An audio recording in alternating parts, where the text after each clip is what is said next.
Trade talks are escalating around the NBA, and as of December 15th, a list of new players can be traded, and with a lot of Spurs fans looking for a new backup center instead of Zach Collins, one certain name, Jonas Valanciunas from the Washington Wizards, has been making the rounds as a very good fit for the San Antonio Spurs, and his contract is a lot better than you think it is. There is a lot to dive into on this front, plus another role player the Spurs could very well target that one writer proposes, and we also got some other great stuff coming up on this episode of Spurs Digest. But guys, just a reminder, 75%, 3/4 of you watching this video are not subscribed. We got daily San Antonio Spurs news. If you want to be kept up to date on all things Spurs, this is the spot to do it. Hit the subscribe button down below. It's completely free. You won't regret it, I promise. Let's dive into the video. So, a lot of this stuff today comes from Pounding the Rock, as they kind of went through a few of their analysts, a few of their writers, talking about some names that the Spurs could target, and there's one, Jonas Valanciunas, that we'll get into right away. But I just wanted to put this out there first. The NBA trade season has arrived. Here are the players now eligible to be moved and the most likely to get dealt December 15th.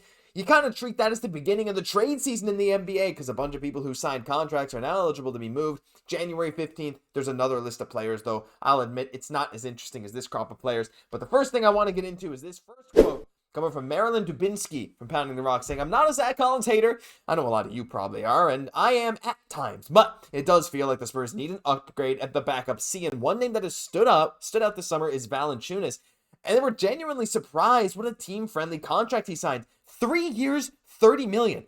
That is crazy. They're in the tank and willing to move almost anyone, and Valanciunas would be an upgrade in almost every way at 60% of the cost of Zach Collins. I almost said John Collins. Zach Collins. And if you look at his stats, they're really solid. And we all know JV has been a solid NBA center for many years. Now, he is aging. He'll be 33 before the end of the season. However, putting up 12 and 8 on a Wizards team, putting up 56% shooting, his three-point percentage is, it's not ideal, but we know he can step out and stretch the floor a little bit.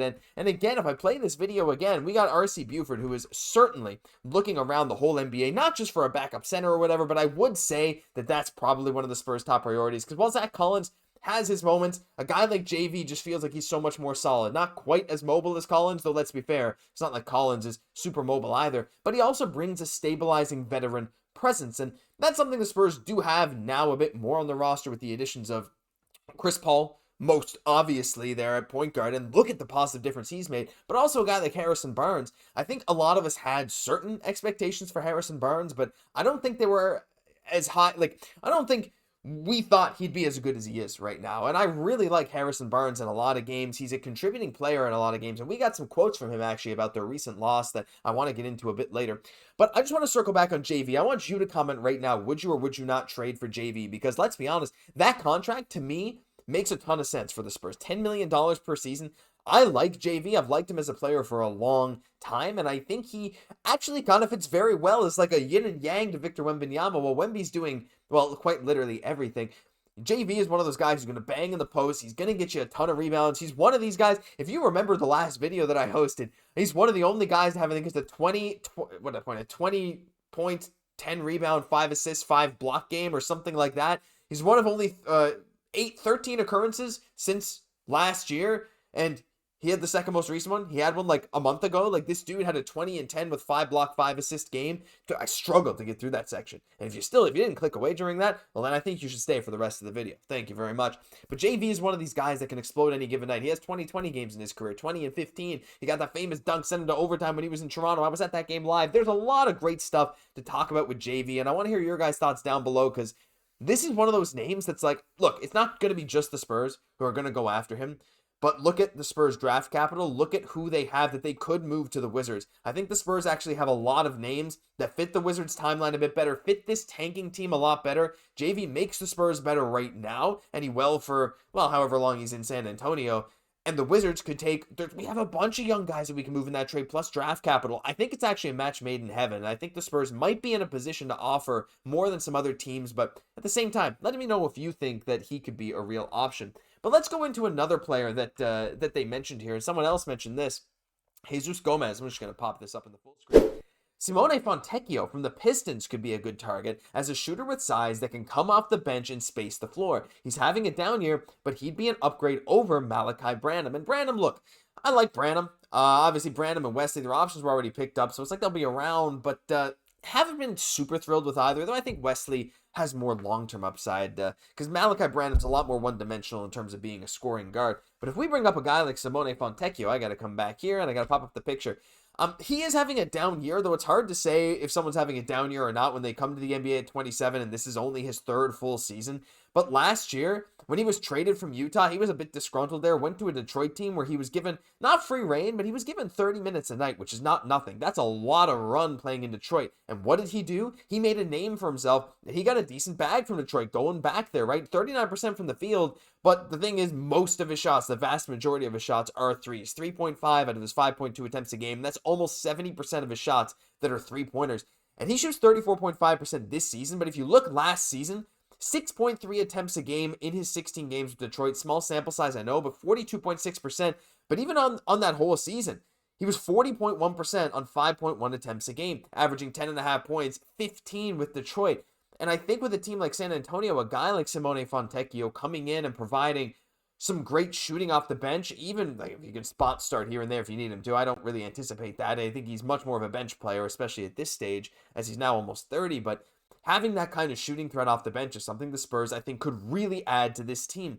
Because there are games like we saw against the Timberwolves where you go cold from three, you're dead in the water. Like Vassell can't really shoot him. Castle's not on his game. Even Champagne's not really knocking him down. You're struggling. Adding another guy who's a proven NBA talent who has gone out there and had some insane stretches shooting threes. 40 attempts on 40% on 5 attempts a game is nothing to shake a stick at. Like, that's good. That's very good. And if he can get back anywhere close to that in San Antonio's more open, I want to say free-flowing system than Detroit, though Detroit's not that bad. You got good creators, but they're a little more cramped. A guy like Victor Wembanyama has that gravity where he can kick the ball out, and a lot of Spurs guys, even like Chris Paul as a playmaker, knows how to make that right pass. So I think he would actually be a very good fit on the bench. I just wanted to give a shout out to that article one more time to Marilyn and to Jesus. Go check out the article linked in the description down below, because they mention a few other players, including some people from the January crop of players that could come up, because I think you'll actually really, really enjoy it. But I want to move on quickly just to the final topic of this video. I'm not going to spend too much time on this, but Harrison Barnes spoke a little bit about some things that are hurting the Spurs, and I just wanted to bring this up and see what you guys thought. So in this article that I'll also link down below, he said, when you turn the ball over like that, it just fuels the other team. Facing a top-tier defensive team like Minnesota has exposed weaknesses in this team's fabric. He said, we weren't aggressive enough getting in those positions. The result has been miscommunication and forced passes leading to missed opportunities. And I'm of two minds in this, because on the one hand, yeah, I mean, this team, look, I think they shot themselves out of this game, 11 for 45 from three. It's like 3%, 22%. You're rarely going to win if you shoot that many threes and you shoot that poorly. 18 turnovers is also not great, and it's something that we've noticed, especially last year, notably with Victor Wembanyama, right? Turnovers have been a pretty big problem with this team, and I'm also going to say it's not just the number.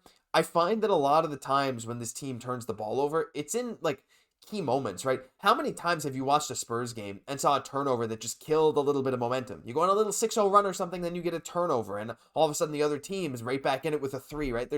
It's those momentum-killing turnovers that I think hurt the team, and they're a lot more visible when you watch the games.